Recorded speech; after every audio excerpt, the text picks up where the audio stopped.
ரஷ்யாவுடைய எண்ணெயை வாங்க மாட்டீங்கன்னு அப்படியான்னு கேட்கணும்ல. கொஞ்சமா குறைக்க போறீங்களான்னு கேட்கணும். அந்த கேள்விக்கு பதில் தேவையில்ல. அவங்களுடைய அமெரிக்காவுடைய பொருட்களை நீங்க 0 வரி கொடுக்க போறீங்களா அப்படின்னு கேட்கணும்ல. அப்ப நமக்கு நட்டம் வராது. வேளாண் பொருட்கள் அனுமதிக்கலாமா? நமக்கு இந்தியாவுடைய பொருளாதாரத்துல மகாத்மா காந்தியிலிருந்து அத்தனை சொன்ன போல முதுகெலும்பா இருக்கக்கூடிய கிராம பொருளாதாரம், விவசாய பொருளாதாரம். இப்ப அதுல அந்நிய நாட்டு பொருட்கள் வச்சுன்னா பெரிய ஒரு சிக்கல். நமக்கு வந்து நம்ம ஊர்ல இருக்கக்கூடிய எண்ணெயை விட பாமாயில் ரொம்ப முக்கியமான எண்ணெயா மாறிச்சு. அது ஏன் இறக்குமதியில் கிடைக்குது வந்துகிட்டு இருக்கு. அப்போ அதே பழகிட்டோம். அப்போ பழகிட்டா ஈஸிங்கிற மாதிரி ஆகிப்போச்சு. உங்களுக்கு நெய்யோட வெண்ணையோட டால்டா யூஸ் பண்ணல. ஏன் புழக்கத்தில் கிடைக்கும் அது 100 ரூபா இது 50 ரூபா அப்படிங்கிற ஒரு கணக்கு. அந்த மாதிரி அமெரிக்காவில் ஒரு பொருள் வந்துச்சுன்னா அது அடிமாட் ரேட்டு கொடுப்பாங்க. அப்போ கொடுத்தாங்கன்னா நம்முடைய பொருட்கள் பாதிக்கப்படலாம். அப்போ இது டிபேட் பண்ணப்படணும், நோ டவுட். அப்போ வந்து இதை வந்து அனுமதிச்சு இது விவாதம் பண்ணுப்பான்னு சொல்லி அதுக்கு உரிய நேரம் வச்சுக்கலாம். நம்ம வந்து எல்லாமே இப்பயே பேசுங்கிறது நம்ம தமிழ்நாட்டில் பார்த்துருக்கணும். அதற்கு உரிய நேரம் கொடுக்கணும், அவர்கள் பதில் கொடுக்கணும்.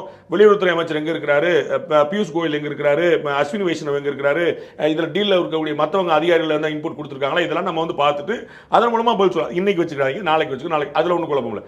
ஆனால் இப்போ எப்பயுமே எப்படின்னா ஒரு நபர் ஒரு தேவையற்ற விஷயத்தை செய்வார், அடுத்த நபர் பயங்கரமான ஒரு விஷயத்தை செஞ்சு மேலுள்ள நபர் சரி நினைக்கிறார். அப்படித்தான் இந்த எம்பிகளோட செயல்பாடு இருந்துச்சு. இவங்க வந்து சபாநாயகருடைய இருக்கையை நோக்கி பாஞ்சி பேப்பரை கிழிச்சு விட்டெறிஞ்சு பண்றதுலாம் வந்து நியாயமற்றது.